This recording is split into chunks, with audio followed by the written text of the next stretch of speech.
तो स्वागत है दोस्तों। इस वीडियो में हम लोग बात करेंगे रेलटेल शेयर के बारे में और कुछ डिविडेंड और काफ़ी सारे बोनस शेयर्स के बारे में। बोनस शेयर की जो डिस्कशन है वो वीडियो के एंड में करेंगे और 70 से 80% जो वीडियो में डिस्कशन रहेगी वो IRFC शेयर के बारे में करेंगे। वीडियो को शुरू करने से पहले एक छोटी सी रिक्वेस्ट उन लोगों से करना चाहूँगा, चैनल पर फर्स्ट टाइम आए तो चैनल को सब्सक्राइब जरूर कर लीजिए ताकि आने वाली सारी अपडेट समय से पहले आप तक पहुँचती रहे। तो फिर शुरू करते हैं आज के वीडियो। मैं हूँ आपका दोस्त करण, स्वागत है आपका अपने ही चैनल पर। सबसे पहले बात कर लेते हैं रेलटेल के बारे में। तो महाराष्ट्र सरकार से 274 करोड़ का ऑर्डर मिलता कंपनी को नजर आया है। RailTel corporation of India limited के बात करें तो शेयरों में गुरुवार यानी कि 5 जून को 4% से अधिक की बढ़ोतरी हुई और यह उछाल कंपनी को महाराष्ट्र यानी कि मोटर वाहन विभाग से आदेश लेटर ऑफ इंटेंट LOI मिलने के बाद देखने को मिली। कंपनी ने एक नियामक फाइलिंग में भी बताया कि इस ऑर्डर का अनुमानित साइज 274.40 करोड़ है। खरीद आदेश यानी कि परचेज ऑर्डर जारी होने के अंतिम कॉन्ट्रैक्ट अमाउंट की पुष्टि होगी। इस अनुबंध के तहत रेलटेल विदर्भ कल के विभिन्न दुर्घटना, ब्लैक स्पॉट और स्वदेशी स्थानों पर 10 साल की अवधि के लिए इंटेलिजेंट ट्रैफिक मैनेजमेंट सिस्टम को डिजाइन करेगी, लागू करेगी, संचालित करेगी और उसका रखरखाव भी करेगी। और इस परियोजना को 4 सितंबर 2036 तक पूरा करने का लक्ष्य है। तो एक बड़ा जो कॉन्ट्रैक्ट है 10 साल तक का मिलता यहाँ पर नजर आया है। इसके अलावा भी बात करें तो एक खुली निविदा प्रक्रिया के माध्यम से Techno Electric and Engineering Company को अपना manage service data centre partner चुना है और यह साझेदारी राजस्व साझाकरण के आधार पर एक नई साझेदारी भी स्टॉक में होती नजर आई है और एक नया ऑर्डर भी कंपनी को मिलता नजर आया है। और टेक्नो इलेक्ट्रिक की जो डिजिटल प्लेटफॉर्म इग्नो टेक्नो डिजिटल नोएडा स्थित जमीन में 10 मेगावाट का एक डेटा सेंटर भी डिजाइन करेगी, बनाएगी, वित्त पोषित करेगी और संचालित भी करेगी। और कंपनी ने पहले भी एक व्याप्ति में स्पष्ट किया था कि यह परियोजना LOI में निर्धारित कुछ शर्तों के पूरा होने और औपचारिक समझौते पर हस्ताक्षर के अधीन है। तो यहाँ पर एक और नई अपडेट हमें रेलटेल में देखने के लिए मिलती नजर आई है, जहां पर कंपनी को 274 करोड़ का नया ऑर्डर मिला। IRFC पर एनालिसिस द्वारा काफी कुछ कहा जा रहा है। पहले उनका कहना है कि होल्ड कर सकते हैं, कम से कम 60% प्रॉफिट बुक कर सकते हैं। बाजार में पहले से ही निचले स्तर पर समेकन देखा जा रहा है, होल्ड करें लेकिन कुछ मुनाफा वसूली के साथ। 9 महीने की बात करें तो 160 से 175 रुपए का स्तर देखने को मिल सकता है। ऐसा यहाँ पर NDT प्रॉफिट की बात करें तो यहाँ पर एक अपडेट निकल करके आ रही है, जहां पर महेश ओझा जी और काफी सारे एनालिसिस हैं जो यहाँ पर अपना जो है हर स्टॉक पर, काफी सारे स्टॉक्स पर अपना रिव्यू दे रहे हैं। अब ऐसा होगा या नहीं ये तो खैर मार्केट ही तय करेगा। इसके बाद समझे तो स्टॉक ने फिर दौड़ना शुरू किया, अब सीधे 225 रुपए तक जाएगा भाव। तो ऐसा क्या है जो स्टॉक को 225 तक ले जा सकता है, समझे तो इटी नाउ स्वदेश के जो खास शो में अमित भुगतानी से जो बात की गई है उनका यहाँ पर व्यू आता नजर आया है। तो चलिए समझते हैं क्या है। तो एक्सपर्ट की जो राय है वो बात करते हुए मार्केट एक्सपर्ट ने कहा है कि रेलवे सेक्टर में हाल फिलहाल में मिले सरकारी ऑर्डर, जो रिवेन्यू खर्च की बढ़ोतरी की उम्मीद की वजह से भी रेलवे कंपनी के शेयरों में तेजी देखी जा सकती है। लंबे समय तक करेक्शन और फिर कंसोलिडेशन के बाद रेलवे शेयरों में अच्छी खरीदारी देखने को मिली। एटी नाउ स्वदेश से बात करते हुए मार्केट एक्सपर्ट ने कहा कि रेलवे सेक्टर में हाल ही में मिले सरकारी ऑर्डर, पूंजीगत खर्च में बढ़ोतरी की उम्मीद की वजह से रेलवे कंपनियों के शेयरों में तेजी देखी जा रही है। लंबे समय तक करेक्शन और फिर कंसोलिडेशन के बाद रेलवे शेयरों में अच्छी खरीदारी देखने को मिली। सो मार्केट एक्सपर्ट्स ने कहा है कि मैं IRFC के शेयर खरीदने की सलाह देता हूँ 150 रुपए के टारगेट के साथ, 55 के साथ, और अगर कीमत 138 के नीचे गिरे तो बेच दें। और IRFC एक अच्छा और तेज बढ़ने वाला शेयर है जो शॉर्ट टर्म के लिए बढ़िया विकल्प है। और IRFC के शेयर हफ्ते के अंत में 160 रुपए से ऊपर बंद होते हैं तो खरीदारी और बढ़ेगी और शेयर में 200 रुपए से लेकर 225 रुपए तक पहुंचने की क्षमता है। फिलहाल इस खबर को लिखते समय रेलवे स्टॉक बिना किसी बढ़त के 140 रुपए पर ट्रेड कर रहा है। तो करीब करीब ऐसा इनका कहना है। और यहाँ पर समझे, देखिए अब ये लेवल आएंगे या नहीं ये तो मार्केट ही डिसाइड करेगा, पर ऐसा एनालिसिस का व्यू है जो यहाँ पर कह रहे हैं।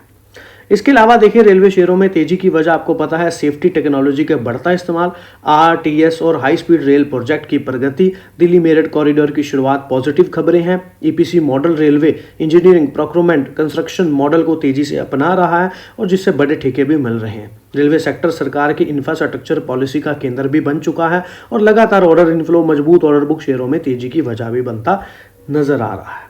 IRFC पर बात करें तो IRFC के लिए यहाँ पर टारगेट्स मिलते नजर आ रहे हैं, जहां पर भारतीय बाजारों ने दिन के निचले स्तरों से उभरते हुए सतर्कांत किया। 24,500 और 25,000 के बीच एक बैंड में मंडराता निफ्टी जो है नजर आ रहा है। और दिन की कार्रवाई पर टिप्पणी करते हुए LKP सिक्योरिटीज के द्वारा बताया जा रहा है वैसे तो इन्होंने IRFC पर दिया है काफ़ी कुछ, जबकि कुछ स्टॉक्स बताए हैं। तो मेन पॉइंट पर चलते हैं स्टॉक्स के ऊपर। तो IRFC को 142 से 101 के रुपए की खरीदारी के साथ इन्होंने यहाँ पर बताया है, स्टॉप लॉस 136 के साथ 151 तक के टारगेट IRFC में दिए हैं, जो कि शॉर्ट पीरियड की बात हम कर रहे हैं।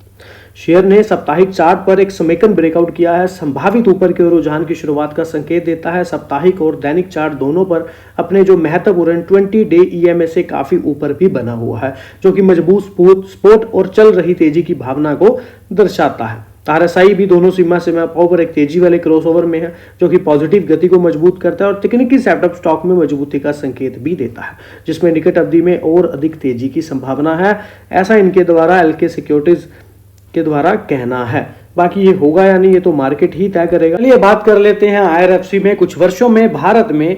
पिछले कुछ वर्षों में भारत में रेलवे शेयरों में तेजी आई है, जिसका श्रेय बुनियादी ढांचे के आधुनिकीकरण, नेटवर्क के विस्तार, यात्री सेवाओं में सुधार और हाई स्पीड ट्रेनें शुरू करने के लिए सरकार के प्रयासों को आता है। वे के कई शेयरों ने न केवल मल्टीबैगर रिटर्न दिया, बल्कि वास्तव में बहुत कम समय में कई गुना रिटर्न दिया, जिसके परिणाम स्वरूप निवेशकों को धन लाभ हुआ। दलाल स्ट्रीट के सबसे चर्चित शेयर बन गए। ऐसा ही एक रेलवे स्टॉक IRFC, जिसमें भारतीय जीवन बीमा निगम की महत्वपूर्ण हिस्सेदारी देखने के लिए मिली। रेल मंत्रालय के अधीन IRFC ने जनवरी 2021 में लाल स्ट्रीट में अपनी शुरुआत। म्यूटेड लिस्टिंग के बाद IRFC के शेयर 2 साल तक साइडवेज रहे और 2022 के अंत तक IRFC के शेयरों में तेजी आनी शुरू हुई और 2023 के मध्य तक अचानक तेजी आने के बाद इसने लोगों का ध्यान खींचा और जब इसने 50 रुपए का आंकड़ा पार कर लिया और मल्टीबैगर रिटर्न। IRFC के शेयरों में तेजी यही नहीं रुकी, बल्कि शेयर में 900% की उछाल आई और IRFC के शेयरों ने 15 जुलाई 2024 को 229 रुपए का उच्चतम स्तर छुआ, जबकि IPO के शेयर में इशू प्राइस 26 रुपए था और इस मशहूर रेलवे स्टॉक में तेजी में मुनाफा वसूली देखी गई, जो अपने सर्वकालिक उच्च स्तर पर पहुंचने के कुछ ही महीनों के भीतर एक समय में 50% से अधिक गिर गया। देखिए मेन पॉइंट को समझें तो यहाँ पर 5 पैसा के जो सीनियर रिसर्च एनालिसिस हैं सचिन गुप्ता, उनके द्वारा यहाँ पर कुछ कहा जा रहा है मार्केट एक्सपर्ट की नाव के शो पर कि पिछले 1 साल में प्रदर्शन को देखें तो रेलवे शेयरों में काफी गिरावट आई है। अगर नजरिया लंबा समय का है तो होल्ड करने का सुझाव ये दे रहे हैं। नजरिया अल्पवादी का है तो तकनीकी रूप से IRFC शेयरों में तेजी अभी शुरू ही हुई है। ऊपर की ओर मुझे IRFC के शेयरों में 148 से 155 रुपए के दायरे में पहुंचने की संभावना दिख रही है और स्टॉप लॉस 125 रुपए पर बनाए रखें, ऐसा यहां पर इनका कहना है। अभी ऐसा होगा या नहीं होगा ये तो मार्केट ही तय करेगा, लेकिन कहीं ना कहीं एक और बड़ी अपडेट आई है। लोकोमोटिव मैन्युफैक्चरिंग जो है रेल कार्गो में दूसरे स्थान पर, भारत बना दुनिया का सबसे बड़ा लोकोमोटिव निर्माण। रेल मंत्रालय भारत को दुनिया के अग्रणी रेलवे निर्माताओं में स्थान दिलाने के लिए मिशन मोड में काम कर रहा है।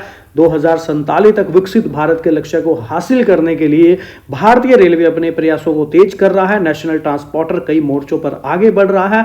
रेलवे स्टेशनों के पुनः विकास और नई ट्रेनें शुरू करने से लेकर बुनियादी ढांचे को मजबूत करना, नई लाइन निर्माण, दोहरीकरण परियोजनाएं माध्यम से रेल नेटवर्क का विस्तार करना और रेल मंत्रालय भारत को दुनिया की अग्रणी रेलवे में स्थान दिलाने के लिए मिशन मोड में भी काम कर रहा है। और इस बीच भारत दुनिया का सबसे बड़ा लोकोमोटिव निर्माता बनकर उभरा। 30 मई को CII के एक इवेंट में बोलते हुए रेल मंत्री अश्विनी वैष्णव ने घोषणा की कि देश ने पिछले साल 1600 लोकोमोटिव का प्रोडक्शन किया, जो वैश्विक स्तर पर सबसे अधिक उत्पादन का आंकड़ा है। उन्होंने कहा कि पिछले 10 साल में प्रमुख मील के पत्थर हासिल किए। 1612 मीट्रिक टन माल ढुलाई क्षमता के साथ रूस और अमेरिका को पीछे छोड़ते हुए दुनिया में दूसरा सबसे बड़ा माल ढुलाई रेलवे बना और यह भी कहा कि सड़कों पर दबाव और CO2 उत्सर्जन में कमी 95% की कमी आती नजर आई और तेल आयात से भी बचत हुई।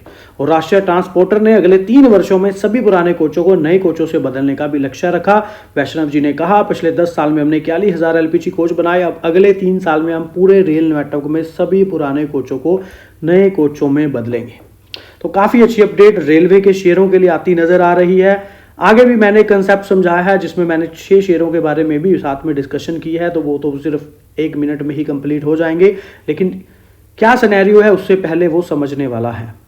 सो फाइनली काफ़ी बड़ी अपडेट्स रेलवे के स्टॉक के लिए आती हमें नजर आ रही हैं, जिसका फायदा आने वाले समय में रेलवे स्टॉक्स को मिलता नजर, क्योंकि आर्थिक मामलों को मंत्रिमंडलीय समिति ने 7,000 करोड़ रुपए की रेल और सड़क परियोजनाओं को मंजूरी दे दी है, जहां पर महाराष्ट्र में और MP में करीब 3400 करोड़ रुपए की लागत वाली मल्टी ट्रैकिंग रेल परियोजनाएं शुरू की जाएंगी, जबकि बाड़मेर से नलौर तक 4 लेन वाले राजमार्ग की अनुमानित लागत कम से कम 3653 करोड़ रुपए। तो एक बड़ी अपडेट हमें आती नजर आ रही है। केंद्रीय मंत्री रेल अश्विनी वैष्णव जी ने बुधवार को नई दिल्ली में कैबिनेट ब्रीफिंग के दौरान यहाँ पर अपडेट्स दी हैं, जहां पर 7,000 करोड़ से अधिक की रेल और सड़क परियोजनाओं को मंजूरी मिली है, जहां पर मल्टी ट्रैकिंग रेल परियोजनाएं शुरू की जाएंगी और 2029-30 तक पूरा होने की उम्मीद है। इसके अलावा मेन पॉइंट को समझे तो मंजूर की हुई बहु ट्रैकिंग रेल परियोजनाओं में मध्य प्रदेश में लाइन चुगनी करना, तीसरी और चौथी रेल लाइन का निर्माण करना,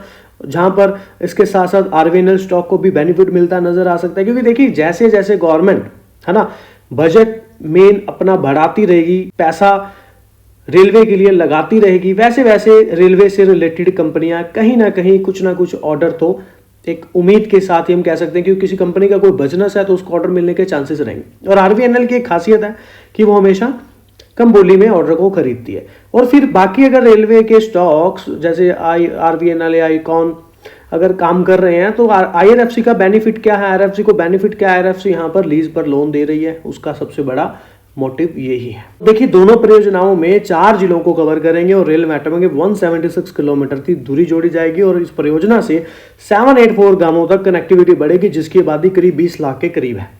अश्विनी मैशुनी के अनुसार ये कोयला, cement, clinker, gypsum, fly ash, container, कृषि वस्तु और पेट्रोलियम उत्पाद जैसी वस्तुओं के परिवहन के लिए आवश्यक मार्ग है। क्षमता वृद्धि कार्यों के परिणामस्वरूप प्रतिवर्ष 18.5 मिलियन टन यानी कि एमटीपीए के अतिरिक्त माल यातायात होगा।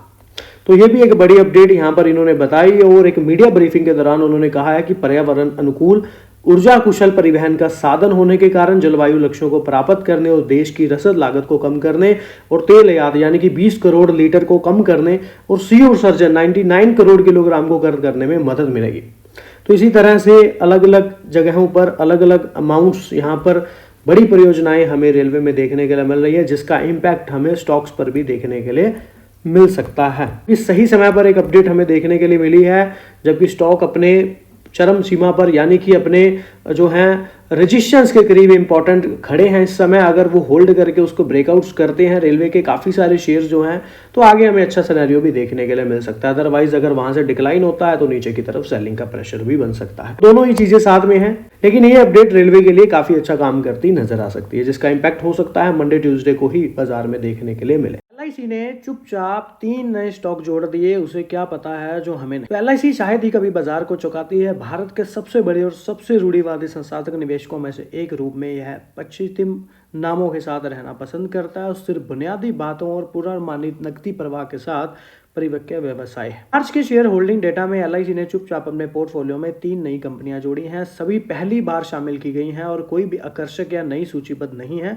बस अपने अपने क्षेत्रों में काम कर रही स्थिर कंपनियां। बात कर लेते हैं आईआरएफसी की। तो भारतीय रेलवे की वित्तीय शाखा जो इसकी विकास आवश्यकताओं को पूरा करने के लिए धन जुटाने के लिए जिम्मेदार है और प्राथमिक कार्य भारतीय रेलवे की ओर से इंजन, यात्री कोच और वैगन खरीदने के लिए धन जुटाना और साथ ही रेलवे परियोजनाओं को वित्त पोषित करना है। तो 4-5 पॉइंट हैं, स्टेप बाय स्टेप समझने की कोशिश करते हैं। आईआरएफसी सार्वजनिक क्षेत्र के संस्थाओं जैसे आरबीएनएल और आईकॉन को ऋण देता है, लोन देता है और 31 मार्च 2025 तक आईआरएफसी के पास 4.6 ट्रिलियन की प्रबंधन के तहत संपत्ति यानी कि AUM थी, जिसमें से 99% रेल मंत्रालय से प्राप्तियां थी। 4.6 ट्रिलियन की प्रबंधन के तहत AUM की बात कही जा रही है, जिसमें से आरबीएनएल और इनकॉन को भी ऋण जो है दिया गया है। वहीं पर इतनी अधिक संधारणा जोखिम भी पैदा करती है और प्रत्येक वित्तीय वर्ष में रेल मंत्रालय आईआरएफसी को अपनी वित्तीय आवश्यकताओं के बारे में सूचित भी करता है, जिसे आईआरएफसी बाजार उधार के माध्यम से पूरा करता है। और इस प्रकार इस पोर्टफोलियो संकेंद्रण का अर्थ है कि आईआरएफसी का विकास पूरी तरह से इन बजटीय संस्थानों पर निर्भर है और यह जोखिम आईआरएफसी के स्थिर AUM में स्पष्ट है, यानी कि 2023 और 24 में 4.6 ट्रिलियन। क्योंकि देखिए सरकार ने कोई भी जो है नया अतिरिक्त वित्तीय संसाधन आवंटित नहीं किया, सो इसके अनुरूप आईआरएफसी की जो कुल उधारी भी 4.1 ट्रिलियन यानी कि 31 मार्च 2025 तक 4.1 ट्रिलियन पर स्थिर रही है उधारी।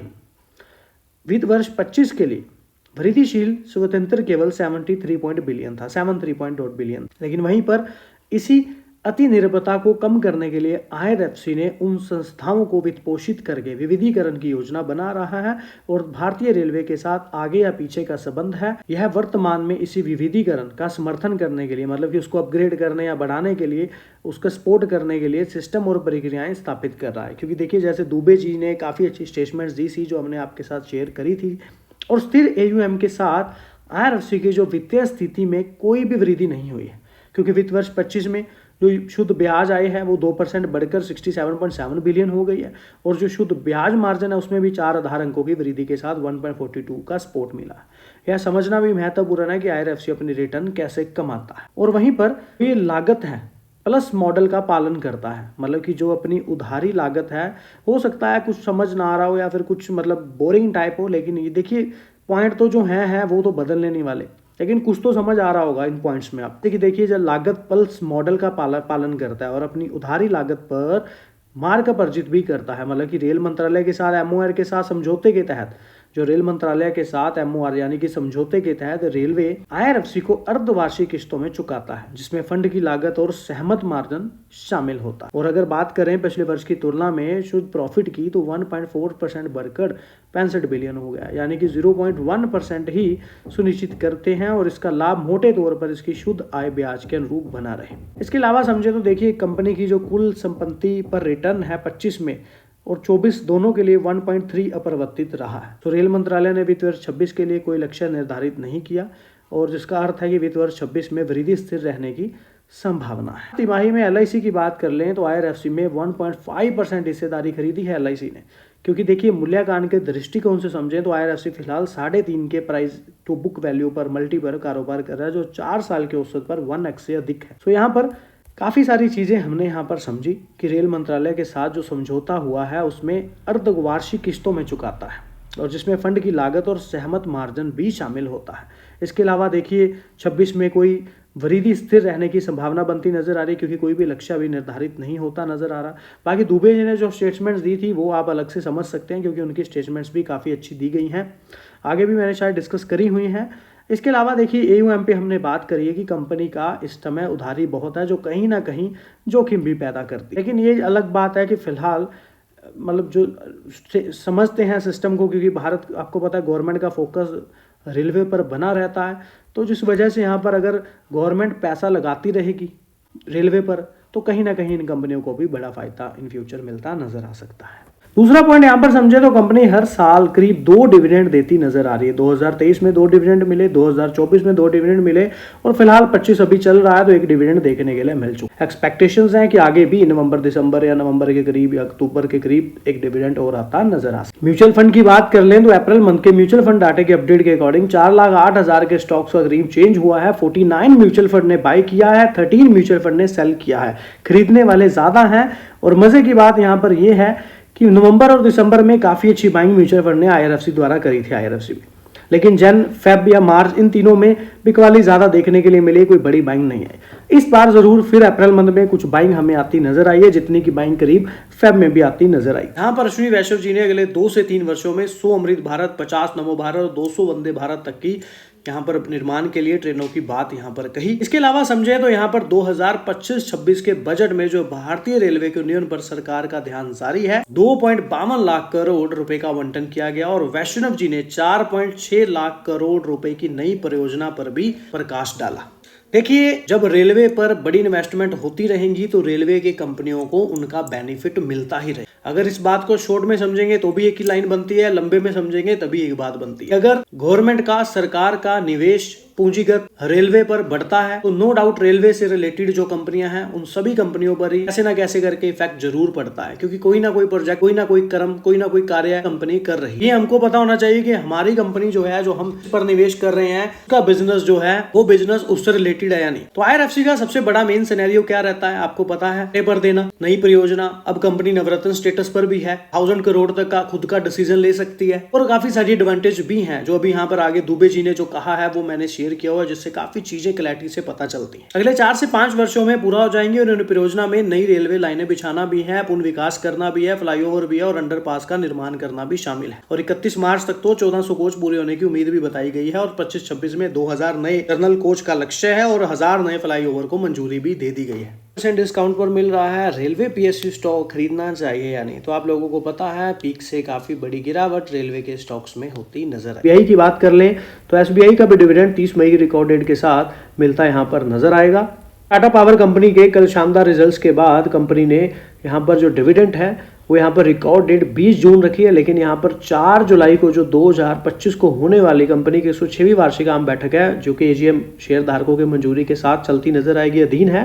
तो उसके बाद यहाँ पर पात्रता के लिए वैसे 20 जून रिकॉर्ड दी गई है, लेकिन एजीएम की जो मीटिंग है टाटा पावर में वो 4 जुलाई को देखने के लिए मिलने वाली है। तो ये थे कुछ डिविडेंड शेयर्स। तो एक महीने में 60% की तेजी, अब कंपनी ने दिया एक पर एक बोनस शेयर का तोहफा। तो भारतीय कंपनी है जो एनर्जी और बिजली के कामों में जुड़े बिजनेस को करती है। कंपनी विभिन्न प्रकार के तारों और केबलों को बनाती है और कंपनी 1986 में जयपुर राजस्थान में स्थापित हुई थी और अब यह भारत और विदेशों में अपनी उत्पादों की सप्लाई भी करती है। डायनामिक केबल्स ने किया बोनस शेयर का ऐलान। शेयर धारकों को मिलेगा 1.1 बोनस, यानी कि डायनामिक केबल्स लिमिटेड जो एक सरकारी मान्यता प्राप्त 2 स्टार एक्सपोर्ट हाउस है, अपने शेयर धारकों को बड़ा तोहफा देते हुए 1 बोनस देने का शेयर ऐलान किया। कंपनी के बोर्ड ऑफ डायरेक्टर की बैठक में यह फैसला लिया गया। बोनस शेयर इशू कंपनी अपने हर मौजूदा एक शेयर पर एक शेयर फ्री में देती यहाँ पर नजर आएगी, यानी कि जिसके पास 100 शेयर हैं उनको 100 और मुफ्त मिलेंगे। यह बोनस शेयर कंपनी के सिक्योरिटी प्रीमियम अकाउंट और जनरल रिजर्व से जारी किए जाएंगे। रिकॉर्ड डेट की घोषणा बाद में की जाएगी। बोनस शेयर क्रेडिट कंपनी का लक्ष्य है कि 29 जुलाई 2025 तक बोनस शेयर धारकों के डीमैट अकाउंट में भेज दिए जाएंगे। शेयर कैपिटल में भी इजाफा होगा और इस फैसले के तहत कंपनी ने अपनी अधिकतर पूंजी को भी 25 करोड़ रुपए से बढ़ाकर 50 करोड़ रुपए कर दिया, जिससे भविष्य में भी शेयर धारकों के हित को ध्यान में रखते हुए पूंजी जुटाई जा सके। मौजूदा और नए शेयरों का ब्यौरा। बोनस से पहले शेयर पूंजी 24.22 करोड़, बोनस के बाद शेयर पूंजी 48.45 करोड़, यानी कि 4.84 करोड़ शेयर और पहले 2.42 करोड़ शेयर हो जाएंगे। और वहीं पर पिछले एक महीने में 59% भागा है ये स्टॉक और पिछले एक साल में 64% के करीब रिटर्न रहे हैं इस शेयर डायनामिक केबल्स लिमिटेड में। बात कर लेते हैं शेयर होल्डिंग पैटर्न में। एफआई डीआई दोनों ही बड़े इंस्टीट्यूट इन्वेस्टर स्टॉक में इन्वेस्टेड हैं और धीरे धीरे अपनी होल्डिंग भी कहीं ना कहीं बढ़ाते नजर आ रहे हैं। नंबर ऑफ शेयर होल्डर्स का भी एक जंप देखने के लिए मिल रहा है और पब्लिक ने भी काफी अच्छा